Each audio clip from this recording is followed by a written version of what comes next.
Hello hello hello. तो चलो भाई, फाइनली वापस आ गए हैं अपन ऑनलाइन। जितना भी सब लफड़ा था सब ख़त्म करके क्वालिटी देख लेते हैं कहाँ तक हो रही है। 1080p में हो रहा है कि नहीं हो रहा है? हाँ, हो रहा है। मैं हिल के देखूँ ज़रा। हाँ, सब चल रहा है, बढ़िया चल रहा है। ओके। एक बार मैं फ़ोन में और चेक कर लेता हूँ, फिर अपन फाइनली पढ़ना चालू कर सकते हैं। 247 हो गए हैं अपन। 447 तक पढ़ेंगे। 2 घंटे की लाइव स्ट्रीम होगी, उसमें अपन BDS का फर्स्ट वीक निपटा देंगे। बढ़िया चल रहा है। ओके। एक बार मैं फ़ोन में और चेक कर लेता हूँ, फिर अपन फाइनली पढ़ना चालू कर सकते हैं। 247 हो गए हैं अपन। 4।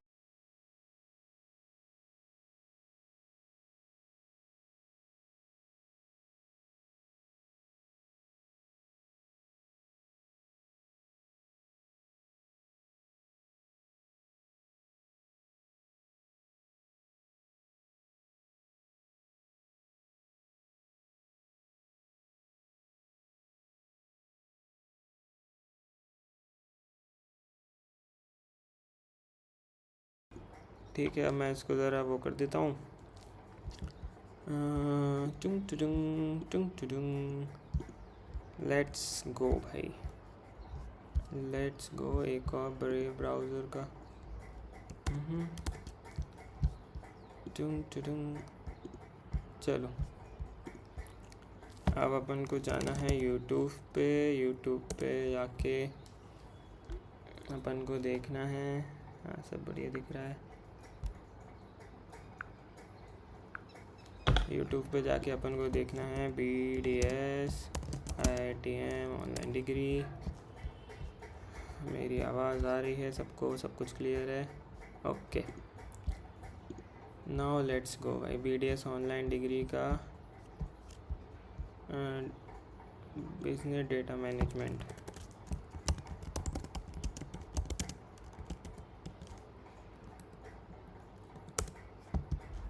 ये है इसकी लाइव स्ट्रीम। लैपटॉप की भी आवाज़ आ रही होगी। Hello hello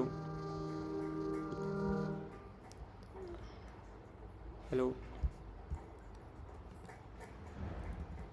So welcome to this course which is called Business Data Management. The course is about how businesses manage their operations using data. All right, that is basically what it is. So the reason why this course is very relevant for our program, which is the online BS degree in programming and data science, is that significantly large number of data sets that we will get to see in our lives later on when we go into our jobs and so on, and the analysis that we will do with these data sets will all come from the space of business. Okay. So what do we mean by saying that it comes from the space of business? It means that it will come from either within the companies, so it will be data that is operational data of the companies, their sales operations or their production operations or something like that, or it will come from the markets in which the companies operate, right? So, for example, a company is basically competing with some other companies in the marketplace. So you want to understand how much share of the market does this company have compared to its competitors. So that would be market share information. So it's basically information is coming from outside. So similarly, you might also get information about the environment. What is the availability of certain kinds of components? What is the cost of labor? Is labor easily available? Where is it available? This is all environmental information that is coming from outside the company. So the data sets can be either from within the company or from outside the company. And typically, companies tend to keep such data sets in the sense that they will have internal IT systems, or they will have external ways by which they will collect the data through external agencies. And these data sets that they will keep, they keep analyzing it internally to generate charts of various kinds, which give them insights about how to run their business. Okay, so that is roughly what we're going to introduce to you in this course. It's a first course, so there are many concepts that will get introduced. So don't be alarmed by the number of concepts that come your way, but just kind of stay with the flow. You will find basically that almost everything that we're doing is with respect to data sets and analyzing those data sets using some very simple tools. All right, so you'll be able to pick it up and move on. Okay. So let me just give you a very simple a few examples of data sets and their analysis. Okay, so here in this example that I'm giving you, there is a company which is a drug company, right? A pharma company that makes drugs, and the company has been selling these drugs in the market, but they're finding that the drug is not effective in the sense that it is supposed to cure something, but it's not curing it as well as what the company found during its clinical trials. So they want to understand why is it that the drug is not performing as well as they thought it would. And so what they did basically is that they went out and collected information, data, both from within their company, because when the company, their sales representatives will be meeting doctors, so during those times they collected the information, or they went and got the information from hospitals, their external sources. So they got 430 such data items of ineffectiveness of their drug, right? Evidence of ineffectiveness of their drug, and then they looked at the reasons for this drug being ineffective. And what is shown here basically is the different reasons mentioned for the ineffectiveness of the drug, the different things identified, and how often it occurred, right? That particular incident. So, for example, the drug was not effective because they missed a dose, right? So you're supposed to sometimes take, if you see the doctor would have written 1-1-1, which means you take once in the morning, once in the afternoon, once in the night. Sometimes people miss to take it in the afternoon. They take only in the morning and night. That's called dose missed. So most of the cases, out of 430 incidents, you can see here, 92 of those incidents, right? 92 of those incidents are related to dose being missed. Okay. The next highest is 83. So what we have done basically is we have taken all the different reasons and we have sorted those reasons in descending order of frequency.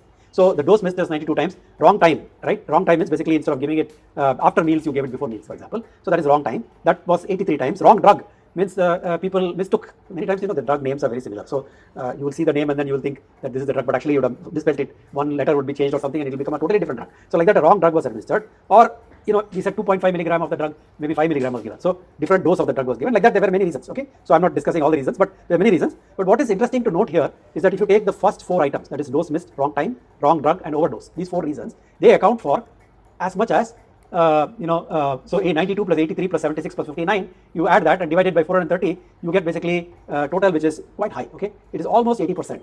There's a rule which says, this is called Pareto rule, which says that somewhere around 80% you will get. Most of the interesting cases will be cumulative count will be close to 80%. So the first 4 cases almost is coming to nearly 80%, right? Maybe in this case about 70%, 65, 66% or something, but nearly 80%. So you got, and then when you get to the 5th case, wrong patient, that means the drug was delivered to wrong patient, you cross 80%. So you could say basically that out of all these reasons that were mentioned, there are many reasons. The first 4 reasons are vital, 4 important things to focus on, and the remaining, right? The 5th one maybe is something that you can consider, but the remaining are all not so important cases. Okay, so what this chart is telling you is that how to divide all the causes into things that are more important to address and those that are less important to address. Okay, so this is called a Pareto chart, and clearly to collect such a chart, you have to collect data from within and outside of all the incidents of where you notice that the drug is not being affected. All right, so let me move on to the second example. So you can see in this chart, this is a pie chart. You will see many such acronyms. Okay, PV means passenger vehicle, means car basically, and this is that the drug is not being affected. Right. So let me move on to the second chart. Okay, Pareto chart. Using a chart, pharmacy company can focus on remedies of the first 4 common type of medication error that leads to lower performance in their drug. To prepare a chart like this, it will need to collect data about medication error incident from hospitals and other places. हाँ, तो basically ये वाला chart तो ये इसको कहते हैं Pareto ही कहते हैं ना. हाँ, तो परेटो चार्ट में आप कैसे उसको दिखा सकते हो. आपको डेटा बेसिकली डेटा रिप्रेजेंटेशन का ही है ये पूरा जो ये बता रहे हैं. So you can see this जो चार्ट है इसमें पाई चार्ट कौन सी डेटा को रिप्रेजेंट करता है, किस टाइप के डेटा को रिप्रेजेंट करना चाहिए, इसके बारे में बता रहे हैं. This is a pie chart. You will see many such acronyms. Okay, PV means passenger. ये यहाँ पे इनने ये लिखा हुआ है कि इस चार्ट को यूज़ करके कंपनी क्या डेटा माइन कर सकती है. इस इन्फॉर्मेशन को बेसिकली यूज़ करके कंपनी क्या डेटा माइन कर सकती है. Vehicle means car basically, and OEM means original equipment manufacturer. Basically it means those people who sell the vehicles under their own brand name. Like Maruti, for example, you will see Maruti Suzuki brand name. You will see cars, right? You will see Hyundai cars. You will see Tata Motors cars, Tata cars. You will see Mahindra cars, and so on, Kia cars.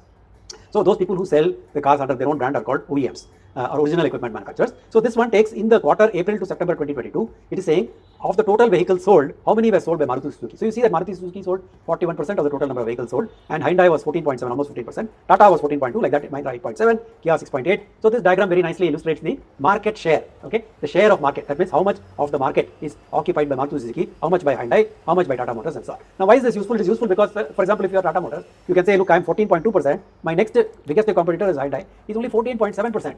So if I can somehow get another 0.5% market share, right, which is not much, 0.5% market share, I will become the number 2 player in India after Maruti, right? You can say things like this, and you can prepare a strategy to become the number 2 player by using charts like this. So to prepare something like this, you need information about all the cars that have been sold, right? So where do you get this kind of information? One is that you go to all the dealers who are selling cars and you collect data from all of them, right? That's how you find out about all the cars. The other is that you can go to Ministry of Road Transport, which has a public register, so it's public information, how many cars they have registered in the quarter, right? So you can check, because every car that is sold, new car that is sold, will have to get a registration plate, license plate. So it will definitely go to the road transport department and get registered there. So you can go and get that information from them. Whichever way, you can get all this kind of interesting information from various places, and then you can put all this information together and make form a picture of market share like this. Then this is useful, you've seen, basically to figure out where you stand with respect to your competition. Now the third chart I'm showing you is what is called a line chart. The first one I showed you is a Pareto chart, which is a bar chart along with some cumulative, basically, diagram line that we drew there.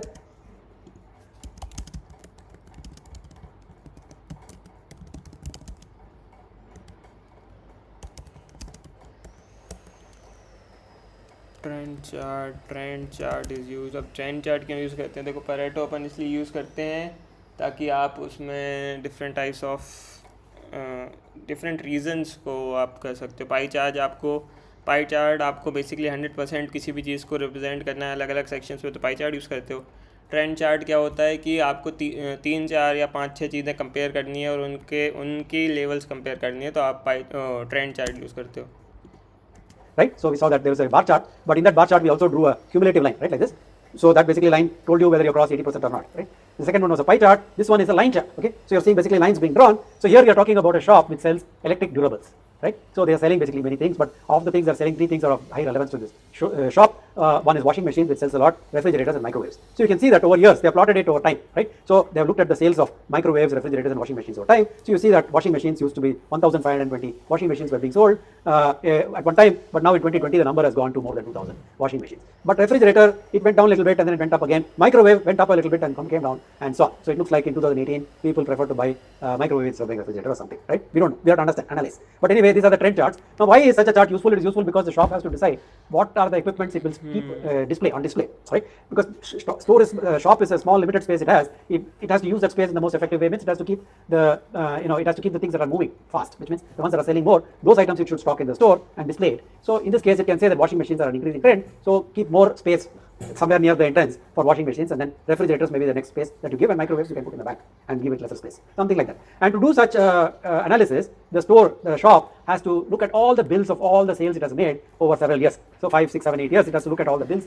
and then take the bills, analyze the bills, and then prepare the chart lines, right? So what are we seeing? We are seeing basically that in all these cases we are seeing basically that we are able to use data to create insights, right? Very good insights, very useful for business. Okay, here's the last one I'm going to show you. Here, this is a startup company, software startup company. This company is trying to decide which software product area to enter. There are many areas it can get into. For example, it can do networking, it can do a security product, it can do a logistics product, it can do an ERP product. It is trying to decide whether to do this or that, which one to do, where to invest. Only one thing it can invest in. What should it invest in? So there are 2 parameters that it is using to decide. One is revenue growth. Unless that particular area is growing at least 5%, right? That is the benchmark it has set. Unless it's growing by 5%, it doesn't make sense to enter. That is one criteria. The second criterion says that it should be profitable. I don't want to lose money by doing this business, right? So it should be at least 15% in terms of profit. So that is what this line is saying. So I've drawn 2 lines here. One is 15% profit line, another is 5% revenue growth line, and then I plot all the different software product things that are being sold in dots. It's a dot, right? One dot for one product, and so what you get is called a scatter diagram. Okay, this is a 2x2 scatter diagram because we have drawn 2 lines like this in the middle, and so we divide the whole space into 4 quadrants, right? Very useful in management. It is crazy कि इसके बारे में मुझे Instagram से ज़्यादा पता चला, क्योंकि इंस्टाग्राम की मीम्स होती हैं जिसमें वो ऐसे एक लाइन बनाते हैं जिसमें depressed, not depressed, happy, not happy, और आप किस उससे आ रहे हो। तो उसकी वजह से मुझे पता है 2x2 स्कैटर डायग्राम क्या पढ़ना आ रहा है मुझे, कि जो SCM है, SCM रेवेन्यू ग्रोथ उसकी 20% है और प्रॉफिट मार्जिन भी ज़्यादा है। तो SCM सबसे ज़्यादा लुक्रेटिव SCM या लॉजिस्टिक्स है। या फिर अगर आप गेमिंग जाओ तो गेमिंग में रेवेन्यू ग्रोथ कम है, रेवेन्यू कम, बहुत ही कम है, नेगेटिव रेवेन्यू ग्रोथ है, बट स्टिल प्रॉफिट मार्जिन ज़्यादा है। IT conglomerates,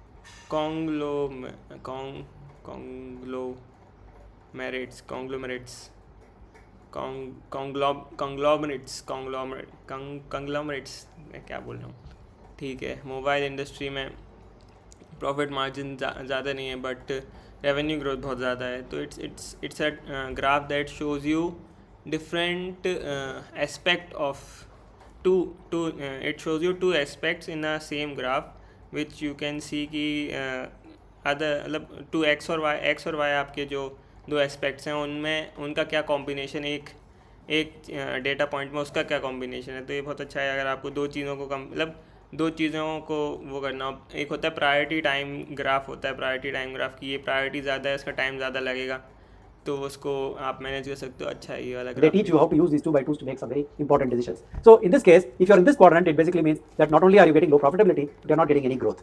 There's only one product that is like that, which is healthcare.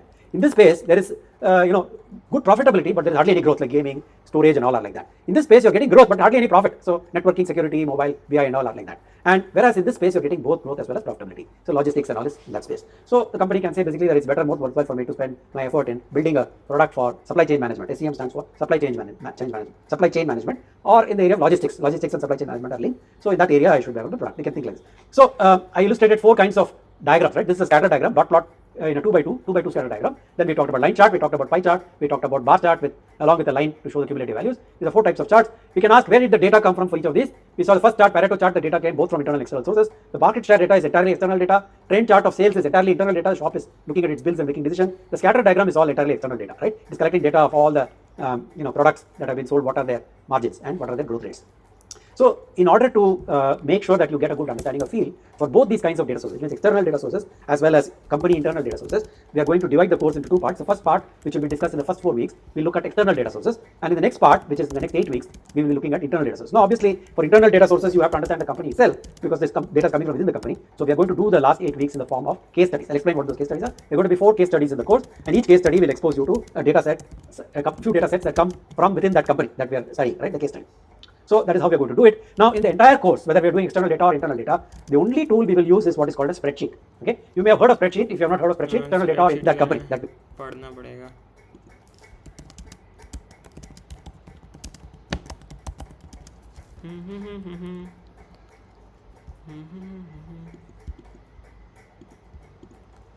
ठीक है भाई, स्प्रेडशीट इसको तो वो कर सकते हैं ना।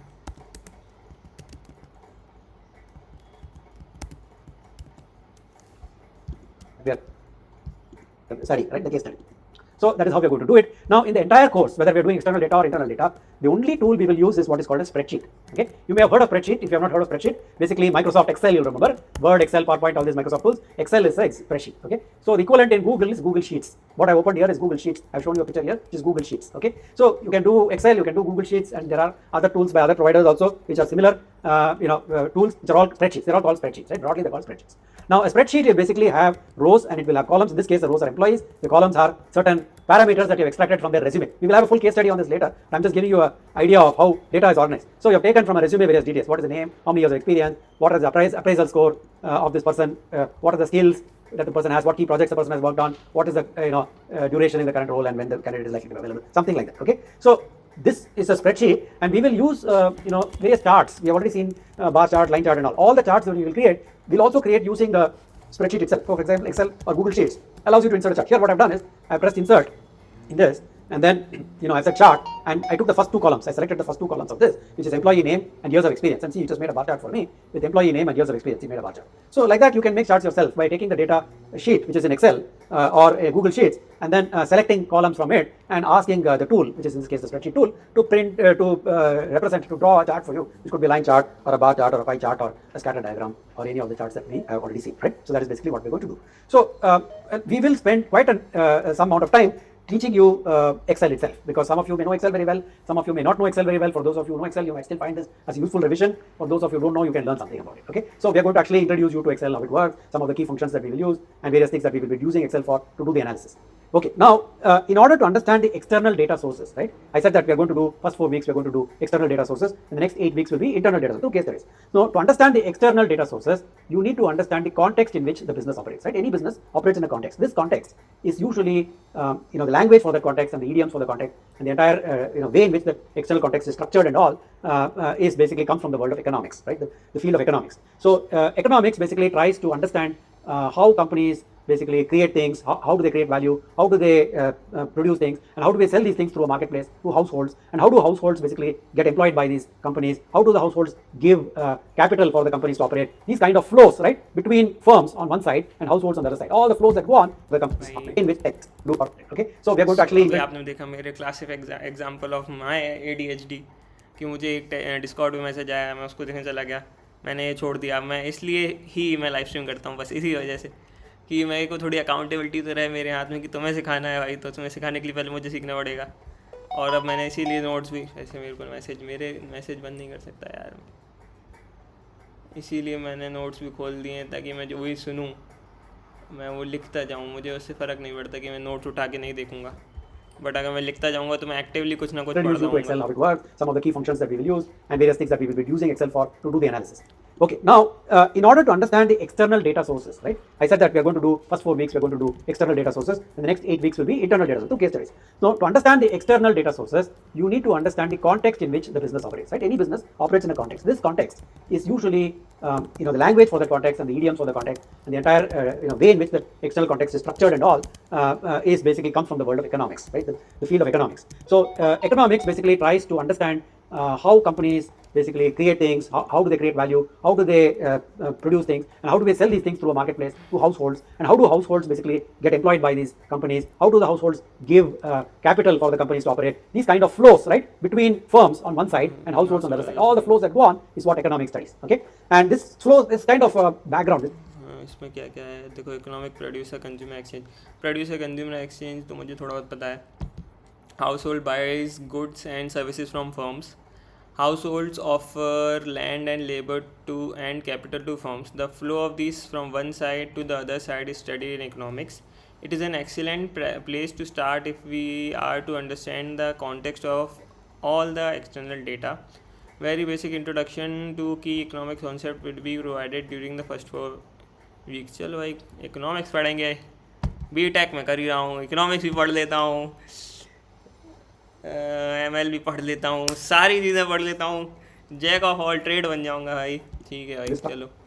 The circular flow of an income, house hold expenditure करता है गुड्स पे, मैंने ख़रीदा ये रिमोट, गुड।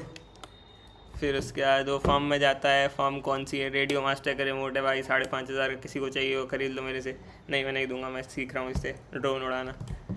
फिर उसके बाद जो फर्म होती है वो ही हमारे पैसों पे चल रही होती है, मतलब वो हमें पैसे लौटाती है, कैसे, रेंट से, वेजेस से, इंटरेस्ट से, प्रॉफिट से।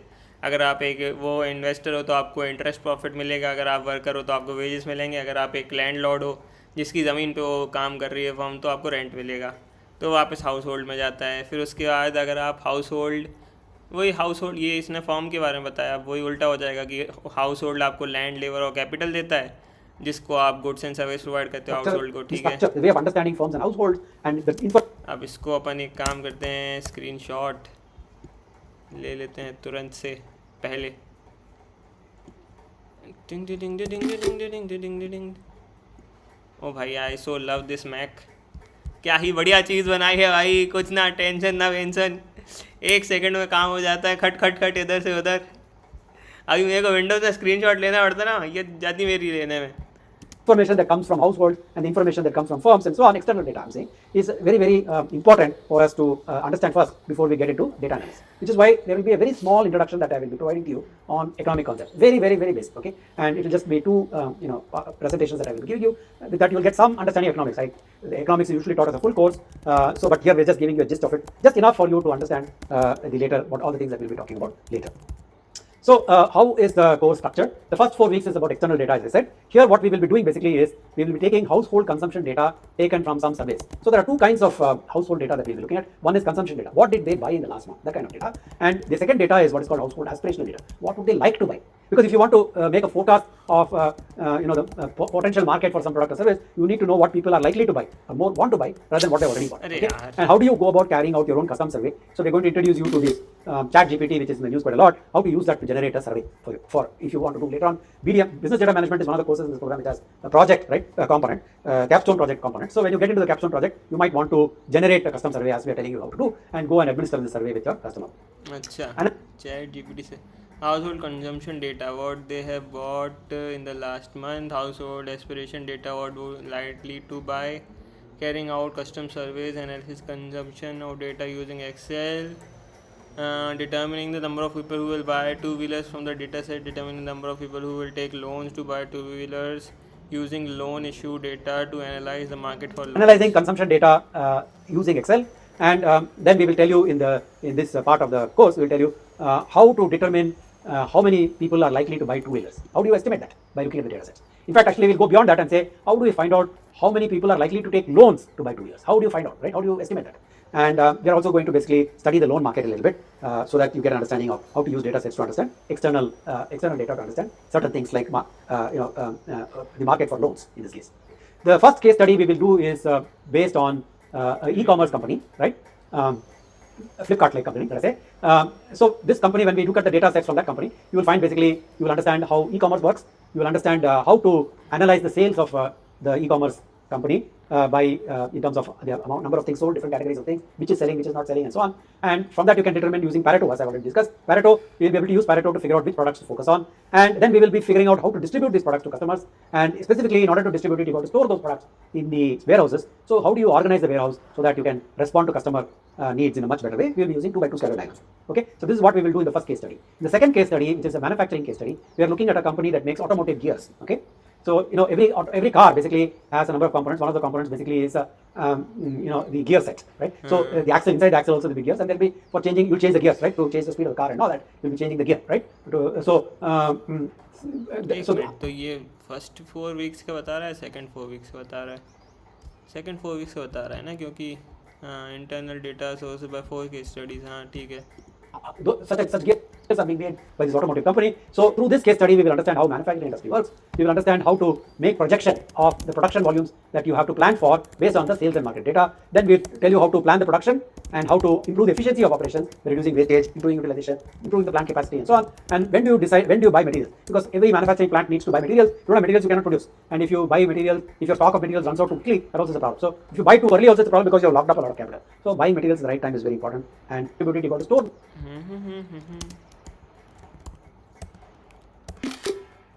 Ding ding ding ding. So we will understand how based on wastage, improving utilization, materials you cannot produce. And if you buy materials, if your stock of materials runs out too quickly, that also is a problem. So if you buy too early, also it's a problem because you have locked up a lot of capital. So buying materials at the right time is very important. And how do you manage profitability and so on. So this is what we will discuss in the manufacturing case study. The third case study is on recruitment. Okay. So in the recruitment case study, which we are taking an IT company for this, because IT companies recruit a lot of people. So we are looking at how the IT company manages resumes. So a resume is an example of what is called an unstructured data set. It's very difficult to put the resume into specific fields. What is it in the numerical fields, right? So you can say that I bought if I'm monthly bill, if I'm looking at monthly purchases, if I'm looking, I bought 10 kilos of rice, 5 kilos of atta, 2 kilos of sugar, something like that. But so it's all very numerical and all. So it's some meaningful fields.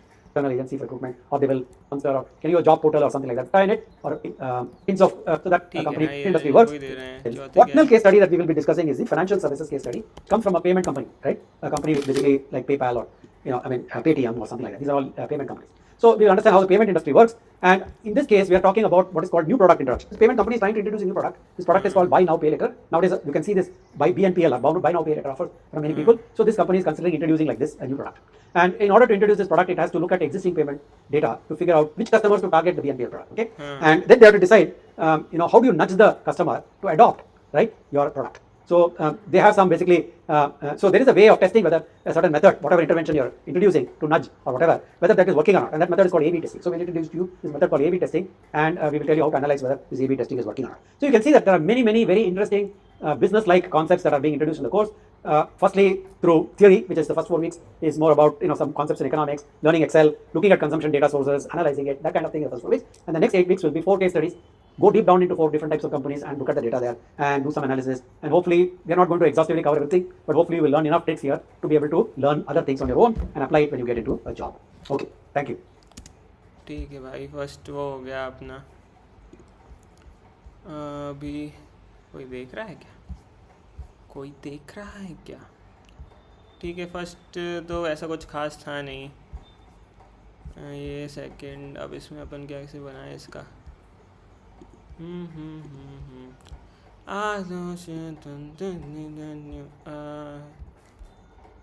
Week 1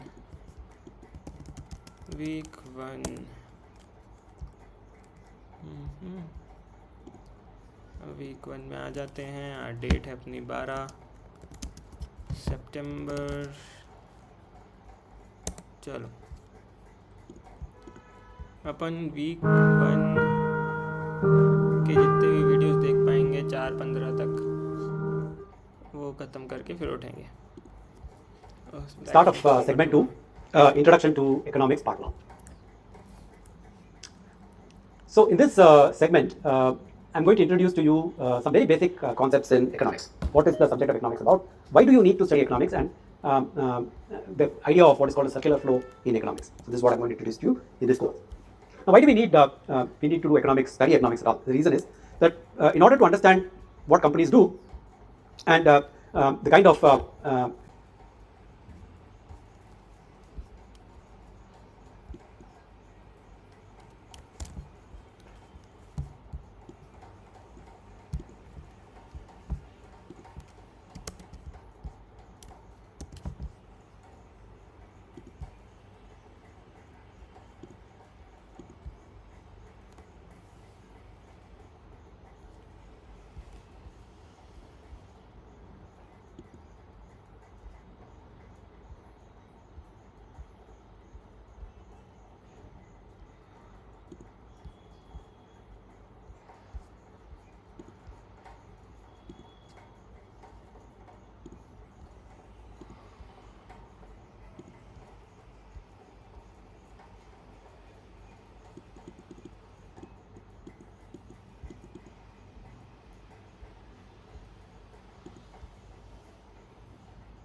यार इसको यार मेरे तो इतना अच्छा वो चलता है, पता नहीं क्यों ये नेट भी बढ़िया चल रहा है, अब तो लैपटॉप भी बढ़िया है, क्या सीन है I don't know.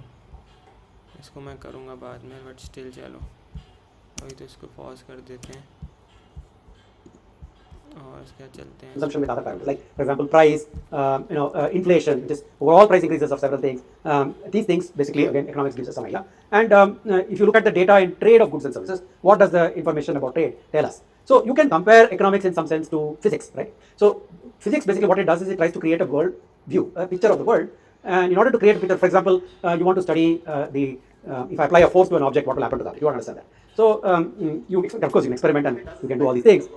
You know that when you apply a force, the body will start to move faster and faster. That we know. But how much faster can I calculate and so on? For that I need a mathematical model. Then you find basically that you can write that if I apply a force on a mass m, then it will accelerate by a, where a is given by f by m. We know that, right? So now we are using mathematics, right? We are using division and all that. And we can say that if the initial velocity of this body is u, and if you are accelerating it with an acceleration a, then the final velocity v will be given by u plus a times that amount of time t, right? Like that you can say something. These are all equations, algebraic equations that you can write, for which you need mathematics. So you can write the same thing, like you can write a as a differential of velocity and so on. So our velocity as a differential of displacement or something like that. And when you do that, you are basically writing all these things in terms of mathematical tools. In the same way, economics tries to model the economic world using mathematics. So we will create mathematical models of the world using economics, and these mathematical models will then be applied to understand the economic world. So it's like physics in that sense. Think about it like physics, where instead of using mathematical models to model physical phenomena, you're using mathematics to model economic phenomena. Okay, now the starting point that the way I'm going to start basically in economics is with trade. Okay, so the thing I want to illustrate to you is that trade creates value, right? This is a good starting point because it clears the mind in terms of understanding. Because a lot of people think that trade is something that is very exploitative or something like that. There is a producer, there is a consumer. Consumer should buy from the producer. Why this middleman is there trying to make money? This is what one thinks. But actually, trade creates value. I want to show you why, right? So let us say there are two states. In this case, there is a state, Punjab state, right? There is Punjab here and there is Tamil Nadu, two states. So Punjab, is producing excess wheat. right? Excess wheat means that they are producing some wheat and they're consuming some wheat. The amount of wheat they're producing is much more than the wheat that they need locally. So they have to do something with excess wheat. What do they do with excess wheat? They can store it and keep it and use it later, but next year again they will produce more wheat than they need. So they keep on storing more and more wheat. There's no use for excess wheat, right? Similarly, Tamil Nadu is a place where we make phones. You know that a lot of mobile phones in India are sold in India, are all made in Tamil Nadu. So Tamil Nadu produces a lot of phones, much more phones than they are needed in Tamil Nadu. Now again, what do they do with excess phones? They get stored, but then again same problem. You keep storing the phone, the next year the phone is not in fashion anymore. Nobody wants last year's phone, they want this year's phone, right? So then what do you do with that phone which was made 3 years ago? You have to throw it out. So that is a waste, right? So you see basically that there is some potential for us to do something because Punjab is making wheat, Tamil Nadu is making phones, but people in Punjab also need phones, right? They also are going to use make phone calls, so they need phones, and people in Tamil Nadu also eat chapati and also they also need wheat. So Tamil Nadu need wheat. And wheat is not grown that much in Tamil Nadu, and Punjab needs phones, and phone is not made in Punjab. So what is the best way to answer this? The best way to address this is that Punjab sells or gives wheat to Tamil Nadu, and Tamil Nadu in return gives mobile phones to Punjab. This is called barter, right? Barter basically means. But the problem is कि तमिलनाडु कैसे पहुंचेगा भाई? Give something and you give something back. I have to do right? that. In the very very old days, this is how people used to do things. They used to make something. I used to make some food or something, and you used to have some leather or something like that. I give you food and you give me leather, right? Something like that we used to do, right? Barter. And what is interesting to see in this business of exchange, right? This is exchange. So this is an exchange that is going on, right? This wheat has gone from here to here, and mobile phones have gone from here. So exchange. So in this exchange, value is created. How is that? It's created because Punjab has very little value for the excess wheat, right? As explained, Punjab can only consume some amount of wheat. After that, whatever wheat you are producing, no use for Punjab. So the value of the excess wheat is nearly zero for Punjab. On the other hand, in Tamil Nadu there is no wheat. So people who want to eat chapatis in Tamil Nadu are willing to pay good amount of money to get the wheat. So there is value for wheat in Tamil Nadu. There is no value for wheat in excess wheat, right? The first bit of wheat, of course, there is value. After that, when the excess wheat, the extra wheat that is there is little value for that. Whereas Tamil Nadu is valued highly. Similarly, the excess phones in Tamil Nadu are very little value. Whereas the excess phones are valued very highly in Punjab. So when a low value object is transferred, low value means the wheat that is not being used in Punjab is transferred to Tamil Nadu where the value is high, you created values for it, even though you didn't produce anything. Okay, you not produced wheat, right? Wheat production has happened. You are just transferring the wheat from one place to another and then created value. You created value because people in Tamil Nadu have a much higher value for wheat than people in Punjab. And similarly, people in Punjab have a much higher value for the excess mobile phones than Tamil Nadu. So by transferring the excess phones from Tamil Nadu to Punjab, you created value. So in both directions, right? In both directions you created value. So this barter trade between Punjab and Tamil Nadu increase the value of both sides. Okay? So this is the fundamental concept on which we build economic model. Economic model being that exchange creates value, and then we have to ask the question: this value that is created, basically, who shares that value? Who gets that value? Does it go to the producer? Does it go all to the consumer? Does it go partly to producer, partly to consumer? Does some amount go to the trade? And like that, you have to ask, right? Of course, there is some cost in moving the wheat from Punjab to Tamil Nadu. So if all the value that Tamil Nadu is willing to give for the wheat is lost because of the cost of transportation, then this trade will never happen. Okay? So you have to look into economics of transportation also in this calculation. Now, typically, you don't do barter, right? What you do is that the currency is created. So, Punjab sells wheat to Tamil Nadu, and then Tamil Nadu gives some currency. In the olden days, the king used to mint the coins with their faces on it or something. Later on, we had national government, so now we are a government republic of India now. Now we have a Taklu sir, Gandhi ji. बापू क्यों छोड़ के चले गए हमें बापू? 2 अगस्त को बहुत याद आती है. 2 chicks. So we are basically, the Reserve Bank basically is responsible for creating currency, right? So the rupees are all basically generated by Reserve Bank of India. So Punjab will sell wheat to Tamil Nadu, and Tamil Nadu will give rupees to Punjab, and in turn Punjab will buy mobile phones and give rupees. So rupees are flowing like this and then flowing back like this. Wheat is going like this, mobile phones going like this. So these are the flows that are there. Okay, so trade is settled using money, right? Typically. Now, if you look at this diagram a little bit more closely, you'll see basically that though I have said Punjab and Tamil Nadu as if they are entities, they are not really like that, right? You know that inside Punjab there are people who are growing wheat, and there are other people, there are all kinds of people who are not necessarily growing wheat also, or even those who are growing wheat also, who will consume things, right? And then there are people inside Tamil Nadu also, there are producers of mobile phones, and there are consumers, general consumers, right? So it is not the companies that are making mobile phones that are consuming the wheat. Of course, the people working in those companies may consume some wheat, but the consumption of wheat is taking place by the people of Tamil Nadu at large. So we should basically divide it like this. We should say, the producers of Punjab are selling wheat to the consumers of Tamil Nadu. Of course, some of those consumers are also working for this producer, that's fine. Then the Tamil Nadu producers are selling mobile phones to consumers of Punjab. So the picture we have really is, Punjab producer is there, Tamil Nadu consumer is there, Tamil Nadu producer is there, Punjab consumer is there. Of course, now you can ask, is it not that Punjab consumer is consuming wheat? Of course he is consuming wheat. So we should draw that out. So Punjab consumer is drawing wheat from Punjab producer and giving rupees. And similarly, Tamil Nadu consumer is consuming mobile phones and giving rupees. So this is the picture we have now, which looks a little better than what we had earlier, because it broke the thing down into producers and consumers. Okay, so we have producers for producing and consumers.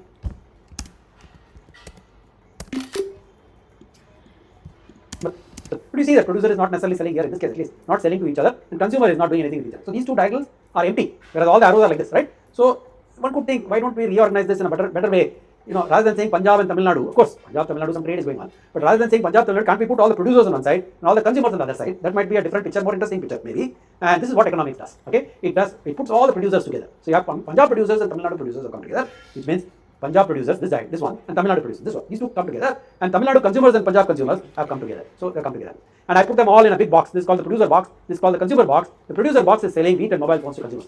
Some of them are Punjab consumers, some of them are Tamil Nadu consumers. But at this point, I don't care, right? Of course, if I have to sell it to Tamil Nadu, I have to transport it, so it's additional cost. But I sell it to Punjab, maybe I don't have transport it. Of course, I have transport inside Punjab versus transport. But less transport than transporting to Tamil Nadu. So, like that, I can say that I don't care. I will just treat them all as consumers, and I will figure out what price to sell to Punjab and Tamil Nadu. And similarly, mobile phones. So, producers are producing wheat and mobile phones. Two types of things in this case, and the consumers are giving rupees to produce. Now, when you look at this picture, suddenly another thing strikes you. Okay. When I looked at this picture like this, it looked like Punjab is getting rupees and it's giving rupees. It's got rupees from Tamil Nadu, so it gave rupees to Tamil Nadu. No problem. It seemed easier. But here, in this picture, there's only rupees going like this. So where did this fellow get his rupees from, right? So he's selling, producer is selling all these things, but where did this consumer get his rupees from? So, I'll stop a little bit, just pause the video here and think about it a little bit, and then you can resume the video, okay? So I'll just give you a little bit of time, think about it. Where did the consumer get his rupees that he can spend on products, okay? Think about that. देखो ही work, देखो या तो वो वही जो अपन ने पहले देखा था कि या तो उसने वो लैंडलॉर्ड होगा, कहीं से उसको रेंट आ रहा होगा, या फिर वेजेस कुछ काम कर रहा होगा तो उसके वेजेस मिल रहे होंगे, या फिर वो खुद एक कोई प्रोड्यूसर होगा और कुछ बना के बेच रहा होगा कोई और इंडस्ट्री में. मान लो तमिलनाडु में उसका वो कटिंग चाय का बिजनेस है और पंजाब की कंज्यूमर का एक दही बल्ले का बिजनेस है, तो दोनों बना रहे हैं, कुछ बेच रहे हैं, उससे पैसे कमा रहे हैं, पैसे कमा के जो उनकी ज़रूरत है उसको पूरा कर रहे हैं. Am I right, sir?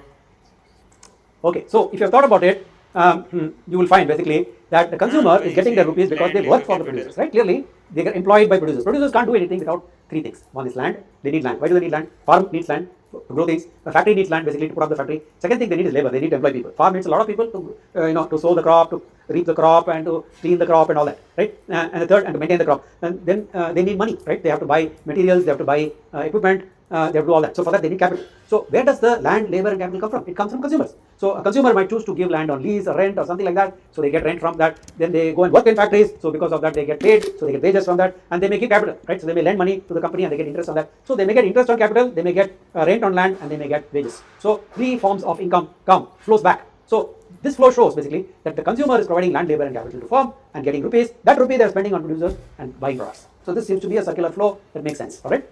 Now, the question that comes really is, now when you look at this picture a little bit more carefully, we can ask, these consumers that we have written, right? There's a box called consumers.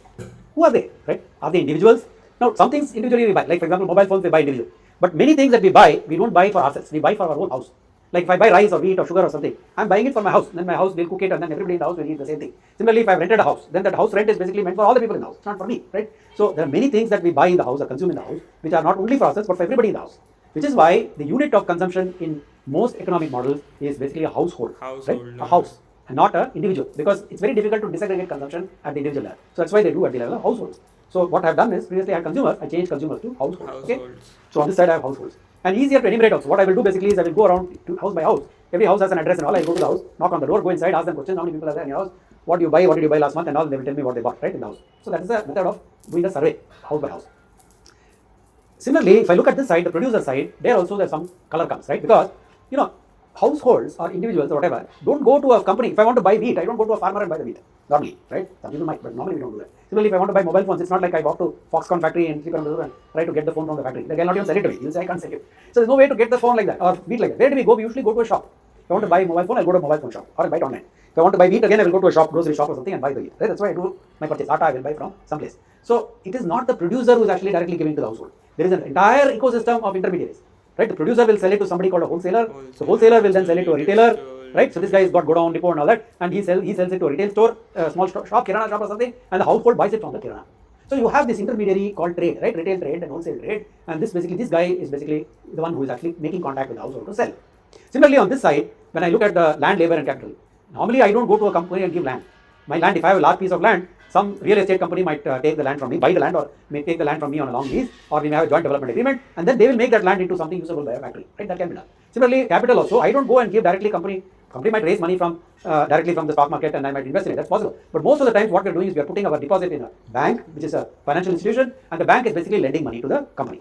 So we put our deposit in the bank basically out of the deposit a small part is kept aside as reserve, and the rest of it they lend it to producers. So that's how the producer gets capital. So there are intermediaries like financial institutions, real estate companies, staffing companies.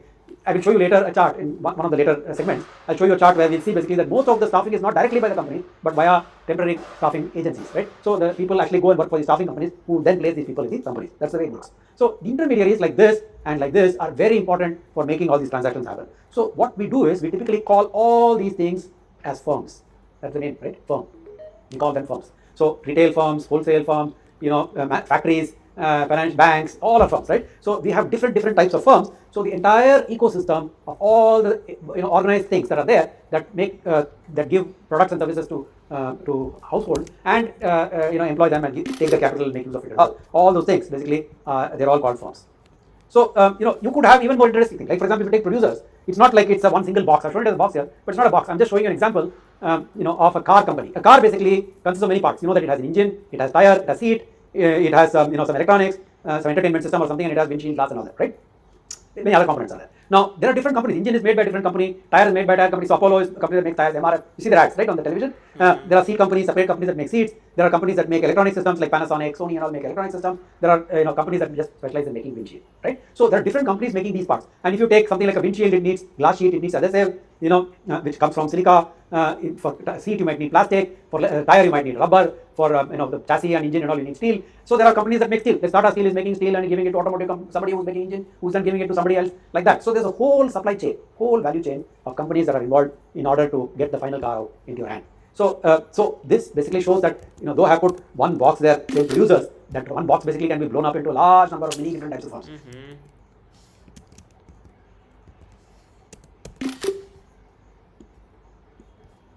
Though I have put one box there saying producers, that one box basically can be blown up into a large number of many different types of firms. But as far as we are concerned, we're going to put all of them into this little box here and call it firm. Firm basically means all those things which I talked about. It could be trading company, it could be bank, it could be manufacturing company, it could be a component supplier, it could be anything. All right, all the steel company, cement company, all of them, energy company, everybody is inside this. Transportation company, they're all there. Okay, and there are households on this side which we discussed, which are basically houses, and these houses are buying goods and services from firms, and in return they're giving land, labor, and capital. This model, simplified model, right? In some sense, I've distilled all the things we discussed into two boxes of iron. This is called the circular flow model, right? And one can add a little bit more color into the circular flow model by putting two more boxes like this, because we know that households have choice, right? When I want to buy wheat, I can go. There are many brands of wheat, first of all, and I can go also to different shops. I can go to one shop, ask for what is the price of wheat there, or atta there, and they say it is something. Then I go to another shop, ask what is the price of atta, they say something, and compare it, and then I will decide basically that the second shop is a better place to buy atta. Other than I might buy sugar from the first shop. So I don't necessarily buy everything from the same place. Based on my survey of where it is cheaper and all that, I will do it. So this entire search process or this matchmaking process between product and service is happening in what is called the product market. Now, of course, some of these are physically present as markets in the sense that you might, for example, have in villages and all this organized selling mandis are there, where the organic farmers produce is brought there, bulk customers come there, and then they haggle, they negotiate, they buy and they go, right? So that happens. Or for example, there are these interesting markets that come up on certain days. Like for example, on a Saturday you may have a market where all the producers basically come on to one place, right, by the side of the road, and they put up all their wares there, and then people come and buy vegetables or something and they go, right? So those are the examples of markets. So markets can be formal, can be informal, can be organized, can be unorganized, all that kind of stuff, right? But there are intermediation. There is intermediation between firms and households for goods and services through what are called product markets. Similarly, there is intermediation between firms and households for the resources like land, labor, and capital. These are called the resource markets. Okay. So this picture, the circular flow picture, with firms, households, and two types of markets, is the crux of the economic model that we will use to understand all the data sources that come from outside the company. Okay. Now I'll just put one more box in the middle of this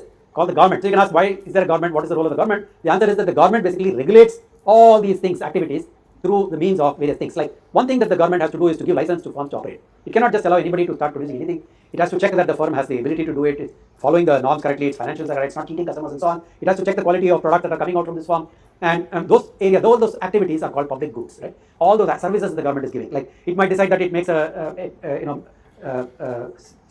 IT park or a specific place, manufacturing setup where firms can come and some shared facilities will be there. Road will be there, electricity will be there, water will be there, all the arrangements will be there. Firms have to just come up, set up and start doing. So those kinds of public goods, right? Common shared public goods, government provides. And it also may give incentives once in a while to encourage certain things. Like we have right now in India, production linked incentives and so on, to encourage firms to get into various sectors of manufacturing.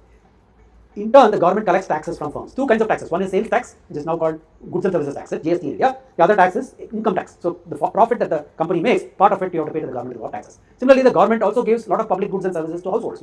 We get a lot of government services like Aadhaar and other things. We also get public distribution, ration, and all that. We get free food, rice, all these kind of things we get. Or we may get subsidies. We may get transfers as a part. Direct benefit transfers, DBTs. So government may just give us some money, basically, every month, like pension or something like that for old people. They may give some money, and then that money we can use to buy goods, or they can just give us free rice or something like that through the public distribution system. And in turn, the government collects taxes from people.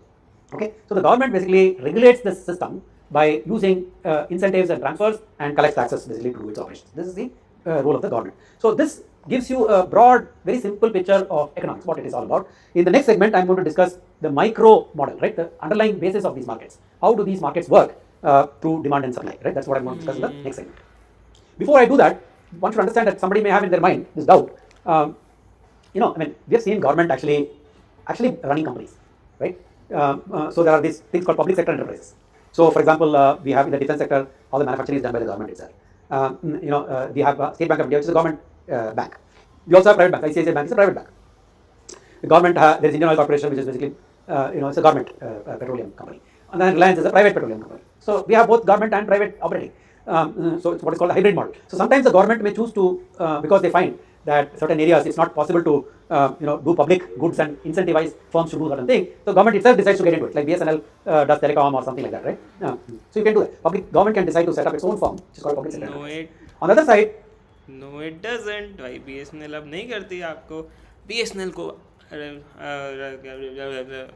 हमारे असली जो owners हैं रिलायंस, उनने ख़रीद लिया है.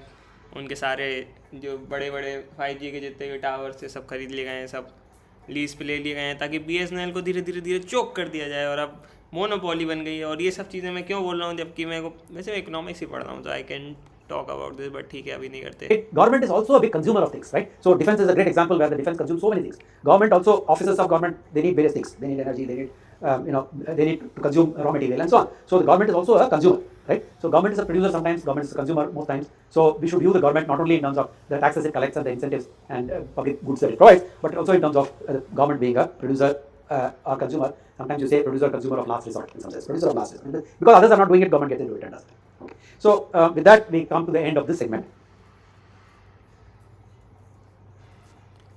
चलो भाई, एक सेगमेंट खत्म हो चुका है, दूसरा सेगमेंट चालू हो गया. अपन कहाँ तक बढ़ने वाले हैं भाई? कितने हैं इसमें? पाँच लेक्चर्स हैं. 5 तो नहीं करेंगे अभी, देखते हैं. This is the start of segment 3, which is going to introduce the law of demand and supply.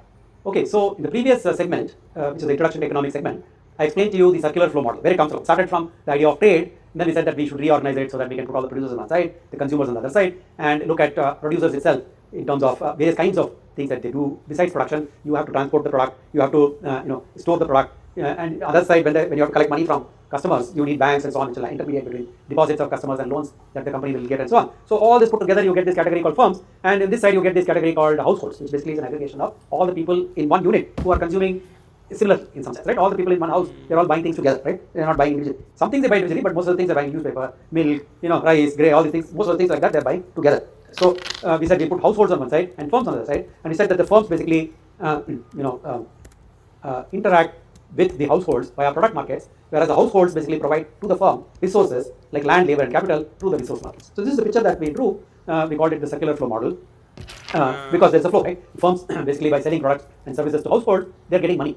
And that money they're spending on resources, which is going back to households. So the money is flowing. मुझे ना बस यही दिक्कत है इस मद्रास के lecture से कि ये जो 20 मिनट का लेक्चर है, it can be summarised in 5 minute, but वो इतना ज़्यादा उसको एक्सप्लेन कर देते हैं कि फिर वो इतना बोरिंग हो जाता है मेरे लिए कि मैं फिर छोड़ देता हूँ. मेरा बिल्कुल मन हो रहा है छोड़ने का. अगर मैं लाइव स्ट्रीम नहीं कर रहा हूँ तो मैं छोड़ देता हूँ, टाइम पास कर लेता कि भाई हाँ भाई तुमने पढ़ा दिया goods and service land level capital, goods and service land level capital, खत्म करो ना भाई, उसको आगे बढ़ो. क्या उसमें तो क्या भाई, तो क्या from households to firms and then firms back to households, like that the money is keeping on going on. अभी ऑलरेडी 1.5 पे चल रहा है, मैं 2 का करने का बंद कर रहा है, बट मैं 2 नहीं. Okay, so in this segment I am going to introduce you the concept of demand and supply, right? Basically the concept underlying the way in which markets function, how it works. So all और मैं भी इसलिए मुझे boring लग रहा है क्योंकि मेरे को थोड़ी बहुत है हर चीज़ की नॉलेज, तो मुझे लगता है कि यार ये तो मुझे आता है, बट ठीक है भाई कर लेते हैं, अच्छे नंबर भी तो लाने। this starts with customer and the customer's willingness to pay. So which aggregates, we will see eventually do what is called a demand. So just let's start very simply. Let us start like this, right? Let us say that a customer is there, single customer is there, and customer wants to buy a mobile phone, and this customer is willing to pay 8,000 rupees for this smartphone. Okay, up to 8,000 rupees willing to pay. But 7,000 is good. If it's 5,000 rupees, even better. But not more than 8,000 rupees. Okay, 8,000 rupees. If they find the price is 9,000, the customer is not going to buy because they don't have the ability to pay 9,000 rupees, right? So they don't want to buy. So I could try and picture this, right? I could try to make a picture. Visual is always good. Try to make a picture of this. So what I need basically is on one axis I'm going to put price. So various price points like 4, 5, 6, 7, 8. We discussed those price points. I put that in the x-axis. On the y-axis I put how many phones are sold. 1, 2, 3, 4, 5. Put all the phones. Then what I know basically is that if the price is below 8,000 rupees, no, one phone will be sold, and when it crosses 8,000 rupees, 0 phones will be sold. So clearly this graph looks like this, right? So one fold is sold for price below 8,000 rupees, and above 8,000 rupees, I'm assuming at 8,000 rupees, it's transitioning from 1 to 0, and above 8,000 rupees, it's gone to this thing, 0, right? Because what happened at 8,000 rupees, we can say maybe the answer at 8,000 rupees also is 1, but after that it is 0, okay? So we can define the function like that. So this is a function, basically. It's a step function, right? It's a step function. It's going from 1 to 0 lengths. Now, in this picture, a second customer comes. Okay, the second customer comes. The second customer is willing to buy a phone only if it is less than or equal to 7,000. If it is above 7,000 rupees, this person is not going to buy. So what is the picture going to change? Clearly, if it is, picture looks like this now, right? If your price is less than 7,000 rupees, both the customers are going to buy. So you get 2 units sold. If it is between 7 and 8,000 rupees, only one customer, the first customer is going to buy because that guy is willing to buy up to 8,000. So he will buy it, and above 8,000, nobody buys. So the function looks like this. 2 up to 7,000, 1 from 7,000 to 8,000, 0 from 8,000. Of course, one can say by stop here, one can extend it. Let us say that there are 5 customers. These 5 customers have willingness to pay 4, 5, 6, 7, 8. 8 we saw as the first customer, 7 we saw as the second customer. I have added 3 more customers with willingness to pay 4, 5, and 6.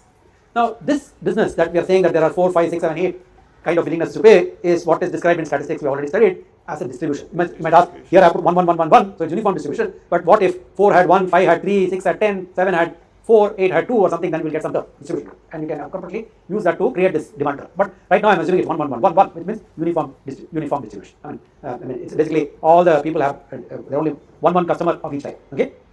So if it's like that, then you know basically that if it is less than 4,000 rupees, I will have 5 customers. Between 4 and 5,000 rupees, I will have 2 customers. I mean, sorry, if it is 4 and 5,000 rupees, the fellow who is willing to pay only up to 4,000 rupees will drop out. So one person drops out here, and we get 4 customers. When you go between 5 and 6,000, 2 people drop out of the market, and we are left with 3 customers. When you come here, what has happened now is 3 customers have dropped out, we are left with 2. When you come here, 4 customers have dropped out, we are left with the only first one. And above 8,000, all the 5 customers have dropped out, and so we have nobody. So the curve looks like this. Now clearly, if you start putting more and more people, then you will see that this curve will look something, right? You can make a straight line, this will become smooth, right? More and more smooth it will become, and you get a straight line like that as we add more and more customers. And we look at the distribution. The distribution is more interesting. It's not 1, 1, 1, 1, 1, but something else. The curve will become in a shape like this. Some shape like this will take. So that curve which you're getting is called the demand curve. Okay, you're getting the demand curve because what you're doing really is you're aggregating individual willingness to pay. Right? There is an individual willingness to pay of first customer, second customer, third, like that. You're aggregating across all customers their demands.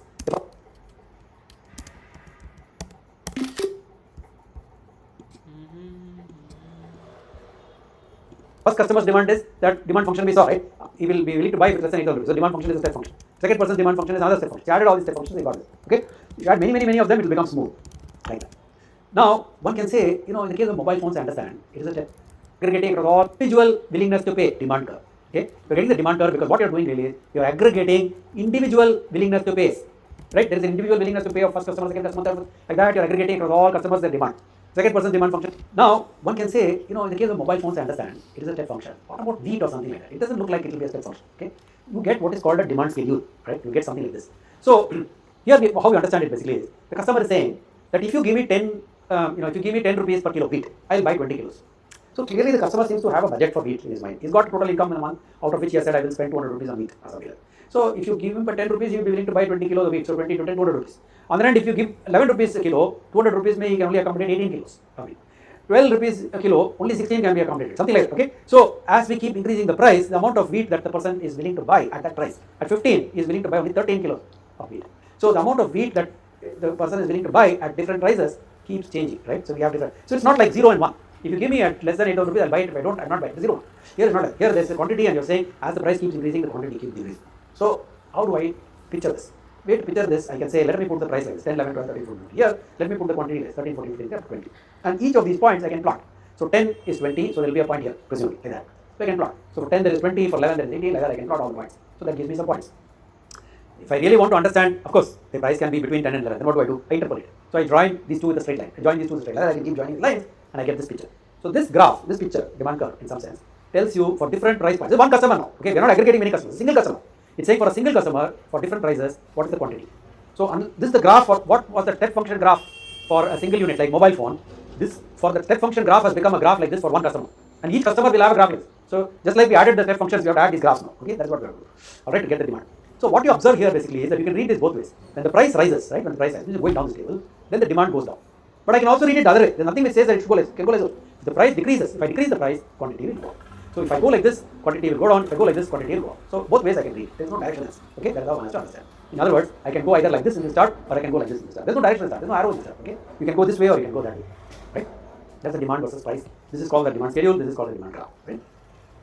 Now, similarly, in the same way, just like we do this, one can talk about suppliers. Now, the supplier is similar thinking. You know, I mean, at what price should I sell? He's thinking, right? Supplier thinking. Shop.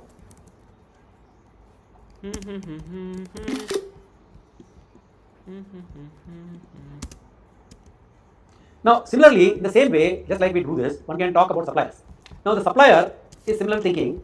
You know, I mean, at what price should I sell? He's thinking, right? Supplier thinking. Shopkeeper. He's thinking that at 10 rupees, I don't want to sell all my wheat. If I get 15 rupees, I have 20 kilos of wheat, let's say. At 15 rupees, I'm willing to sell all the 20 kilos. But if you give me only 10 rupees, I don't feel like selling everything. I will keep something. I will sell off 13 kilos. And 7 kilos I will keep because who knows, tomorrow price might go up 15 rupees and I can get some money, additional money. So I will keep some in reserve and sell only whatever I feel like selling. Some smaller number I will sell. So as the price keeps increasing, the seller is willing to sell more. Okay? Because they think that they can, if they keep the, rather than selling it, if they keep it in the reserve, maybe tomorrow I'll get a better price and I can sell it. That's what they're thinking. So that's why they don't sell it. Right? But if they go to good price, he gets 15 rupees, you'll say, I'm clearing him. I'll sell everything and go off. Okay? That's fine. So you can plot this again. You can chart this. So I put all the prices here. I put all the quantities here. You can see that as the price keeps increasing, the person is willing to sell more and more. So this is the chart which shows the selling quantity with price. Now what one can do basically is you can take the demand quantity and the supply quantity and put them both in the same chart. Okay. Here you see basically the price goes up, supply goes up, price goes down, supply goes up. Not price, supply. Okay. I can put both of them in the same chart. So it's what I've done here. So I have put here, this is the supply chart which you already saw. This is the demand chart that you already saw.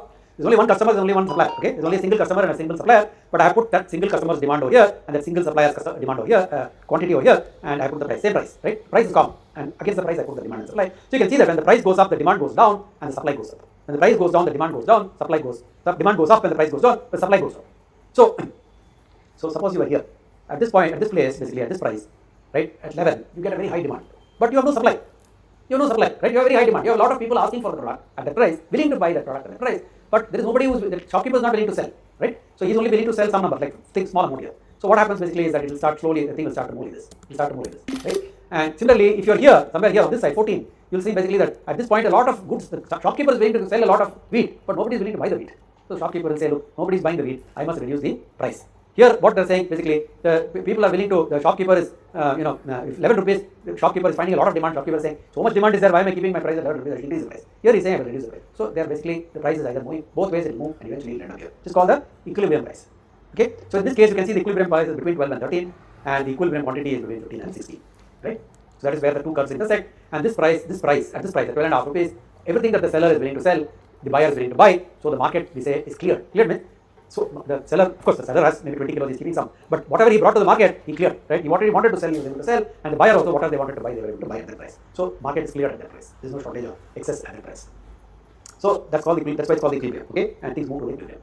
Now we know basically, therefore, because of this equilibrium model, we know that the price is the result of market actions of buyers and sellers. If there are more buyers, the price will start to go up. If there are more sellers, the price will start to go down. And basically, therefore, buyers and sellers interact, and the interaction of buyers and sellers basically gives rise to price. And so many times, what happens is that you say, why can't we, instead of writing price in the x-axis and quantity in the y-axis, right? We've written price in the x-axis and quantity in the y-axis. But it looks like the price itself is a result of the quantity that is demanded and supplied. Price is a result of quantity actions, right? It's where did it come from? It's not, how did the seller decide to set a price in the first place? There are multiple sellers, how can they all coordinate and set the price? They cannot. So the market determines the price. So price is an outcome. If price is an outcome, should we not be putting demand in the x-axis and price in the y-axis? This is another question, okay? And this makes sense. Sometimes we put price as a result of demand. This makes sense because also if you look at it, when you sell to customers, you can do discounted pricing, right? It happens all the time. You can go to the customer and say, look, I'm willing to give you 10 rupees, provided you buy 20 kilos. then I will give you 10 rupees. If you are going to buy only 13 kilos, then I can only give you 10 rupees. This is called discount table, right? So if you are buying lot quantities, I'm willing to give you discounts, something like that. So this kind of table can also be constructed, which is kind of inverse relationship between price and quantity, right? Instead of having the price on the x-axis and quantity on the y-axis, you put the quantity on the x-axis and price on the quantity on the x-axis and price on the y-axis, and you draw the same diagram. But regardless of how you draw it, whether you put price here, quantity there, price there, whatever it is, this line is a line, and you'll be moving up and down the line. Doesn't matter, right? So once you've drawn the line or the table, it doesn't matter which you put this column first or that column first. The table is the same. Okay. So as far as you're looking at the line and the table, the analysis will come out the same, whichever way you look at it, whichever way you put it, whether you put price in the x-axis or quantity in the x-axis. Okay. Last thing I want to discuss in this segment is the effect of income. Okay. Now assume that there are two customers. One customer is high income customer. Let's say the person has a high salary, and another is a low income customer, is a lower salary. Then you can see basically that the high income customer is willing to buy has a higher budget basically, because he's got high income, he's got a more budget to spend on meat, and so more of the item than the lower income person is here at the same price. This person is willing to buy 15 kilos, but this person is the higher income person is willing to go and buy 16 kilos because he has that much more money to spend. So therefore, he's willing to buy additional kilos, right, for the same price. So the higher income curve, typically higher income curve, the demand curve for a higher income person will be higher than the demand curve for the lower income. So the general tendency is increasing income pushes this curve outward, right? So one can say basically that with more and more income, people's demand curve will keep going outwards.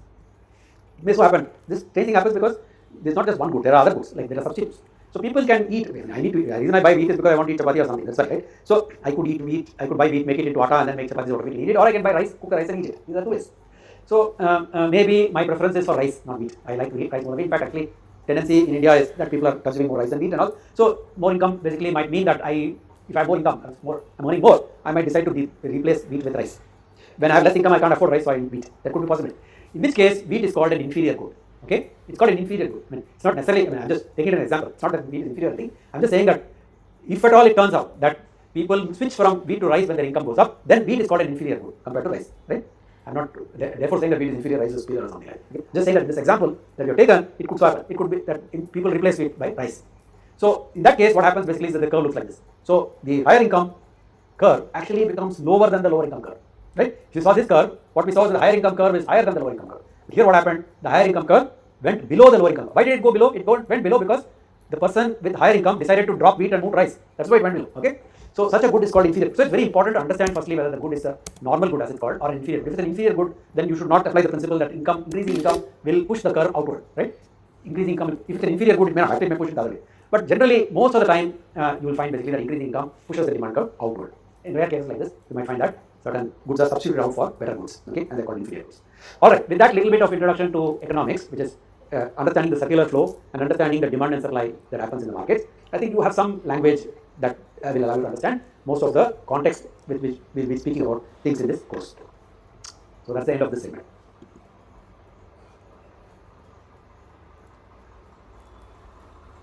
कितने घंटे की live stream हो चुकी है भाई?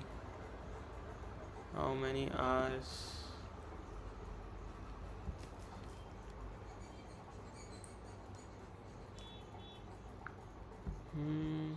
Shashank, these videos are for, अरे भाई मैंने मैसेज ही नहीं देखा, for students of IITM data science. Oh.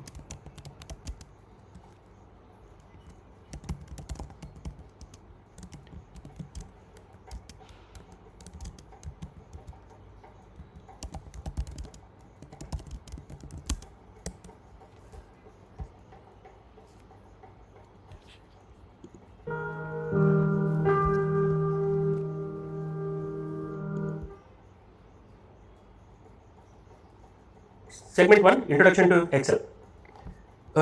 So our course, this entire course is about analyzing data, as JV just spoke. And the tool that we are going to use is a tool called spreadsheets. Now, depending on which suite of tools you use, this could be called Google Sheets in Google or Microsoft Excel. I personally prefer to use Microsoft Excel, but that is a matter of personal choice. Google Sheets and Microsoft Excel have roughly the same functionality. So what we'll do in this segment is get an understanding of how Microsoft Excel or Google Sheets work. So open up the Excel program and you will see that there is a menu that comes up: File, Home, Insert, Page Layout, etc. the basic document that any of this spreadsheeting software works on is called a workbook. So what we are going to do now is open an existing workbook. So you could of course create a new workbook by, so you go to File, New, and that will create a new workbook for you. But I have one workbook that has some data, so I'm going to open that data. Okay, so I'm going to close this workbook. Again, to close a workbook, you go to File and Close, and I will open an existing workbook. So I don't want to save these. Now, if you look at this workbook, you will see that the workbook actually divides itself into two sort of broad areas, right? At the top over here, you will see that there is a, right over here, you will see that there is a set of buttons that allow you to do various things, and this sort of set of buttons is called the ribbon, right? If you're familiar with any other software like Word or PPT, those software also have a similar ribbon at top which have functionality like cut, copy, etc. The bulk of the screen is taken up by a table which has rows and columns. So if you look at first, let's look at the ribbon. The ribbon will give you, let's say, 3 or 4 key parameters. So first of all, it gives you a set of functions to do cut and copy. Again, this is very similar to how Microsoft Word or Google Doc works. So we can start from there. Workbook will consist of multiple sheets. You can see the sheets being listed down below. So this workbook has 2 sheets, sheet 1 and sheet 2. You can switch between sheets by clicking on this tab here, right? So you can see that sheet 1 is empty, sheet 2 has some data in it. You can also add a sheet by clicking on this plus sign, and that will create then a new sheet in which you could store something, right? My data, let's call it, right? My data. You can also delete a sheet by clicking on this tab and saying delete, right? So that gives you the ability to do a little bit with some of the worksheets. So let us now start looking at what is in a worksheet, right? So a worksheet is basically a very, very large table of rows and columns. So if you look at what you have here, you have rows that are named A, B, C, D, and so on. If I go right to the end, you can see like row 1, row 2, row a lakh and 5,000 roughly, right?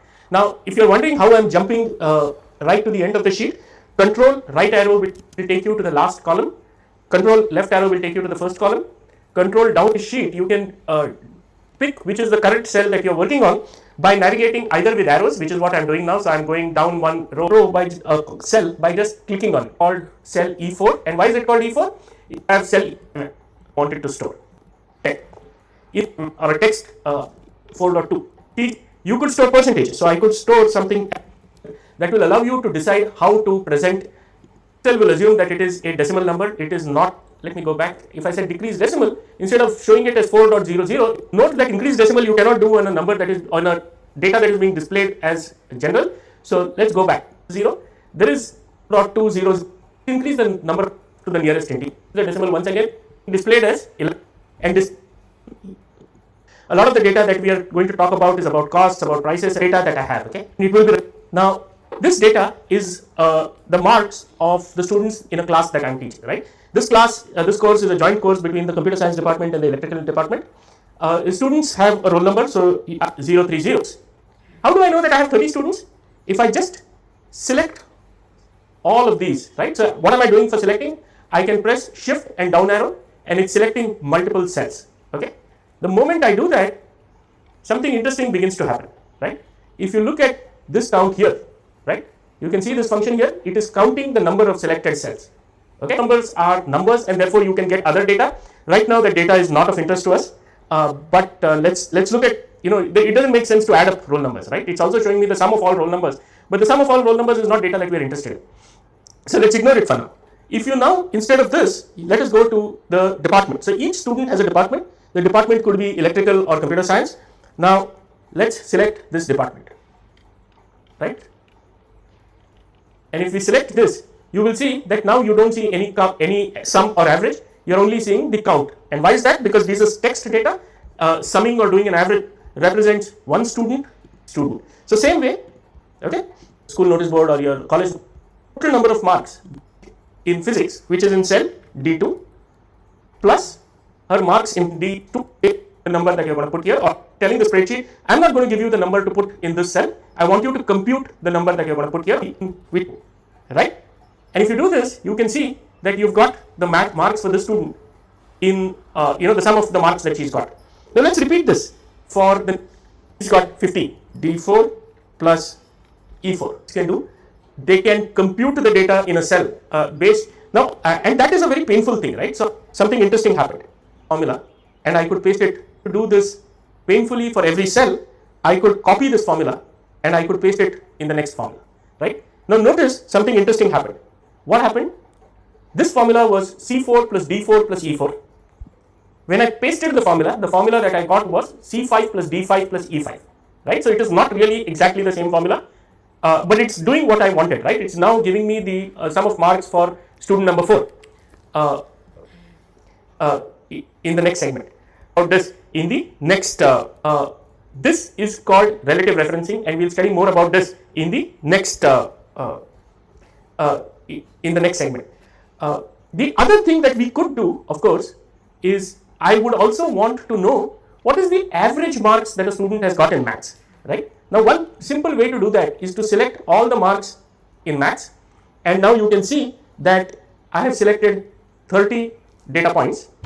The sum of all these marks is 144, but that really doesn't make, it is not very interesting to us, right? If I had done this, if I had said, if I had just done this, right? This is of interest because now if you see the sum is showing me 18. If I just copy our famous formula here, and I think which was this one was it, right?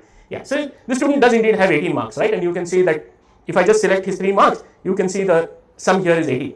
But if I'm looking at all the maths marks, then what is of interest to me perhaps is not so much the sum, but the average. And I know now if I look at this, that this class has got an average of 4.8 out of 10 in maths. How much has the students got in physics? On an average, they seem to have got 4.26 or 4.2. Now, of course, one thing I could do is keep looking at this sort of inner cell in my allowed us to do addition of data statistic of compute these 30, right? So what am I saying here? Compute the average of these commas. We will interpret to mean take all the cells average, right? And this is exactly the average that we were seeing over. You could say I'll get 4.266. Good, right? You can get. So we'll label this row as in physics. How would we do that? We would do that by saying let's score in all cases with C2 to C31, right? And the max score seems to be 10. In really well, some other students are, and I'll get the sum of all their marks, right? What is the sum of their marks? And if I drag this, then I'll get the sum of all their marks, right? So when I click on a cell and I drag it for your, let me just show it to you once again. This is D3 plus E3. Now, the university where I work also gives classes, right? So it says if, or gives numerical grades. So we would say that if you got more than 20 marks, you get grade A, D, okay? Of course, I can look at the acta and say E. So what? Okay. And the first thing I want to do is, and you guys have done computational thinking, so you know how ifs work, right? So if the value in F2 is greater than 20, then fill the cell with A, right? With the string A. What happens if it is less than 2? If greater D calculates that the student must get A. So now I've closed all the brackets. Do it. Let us now copy this formula and put it in the next set. And it's computing B. Why did it compute B? It looked at the value. Is this value the next student? Is 7 greater than? No. Hence D. The student, the marks for each of the students, the grades for each of the students, right? So this is a basic introduction to what data sheets can, worksheets can do. Available both with Google Docs as well as Microsoft Excel.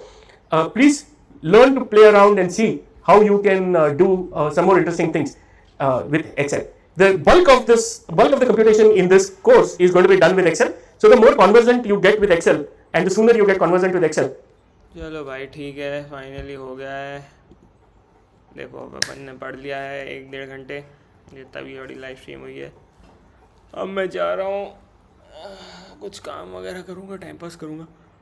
4 बज गए हैं. मैं आऊँगा, अगर live stream करूँगा तो most probably अभी नहीं करूँगा, कल करूँगा. अब तो अभी अपन इसका वीक 1 ख़त्म करेंगे और उसके बाद TOC की लाइव स्ट्रीम करनी है, जिसके नोट्स देखो मैंने बना रखे हैं. अगर मैं दिखाऊं तुम लोगों को, TOC ये है TOC के नोट्स मैंने बना रखे हैं बहुत सारे, और भी 1 आध 2 और बना लूँगा तो वो मैं पढ़ा दूँगा. बहुत ही ईजी है TOC. वीक 1 कह रहा हूँ, यूनिट 1 पढ़ा दूँगा। यूनिट 2 मैं अभी नहीं पढ़ाऊँगा, मैं पढ़ के नोट्स बना के रख दूँगा। अगर किसी को चाहिए तो मुझे पर्सनली मैसेज कर सकता है, मेरी ईमेल आईडी पे मिल जाएगी तुम लोग को। बाकी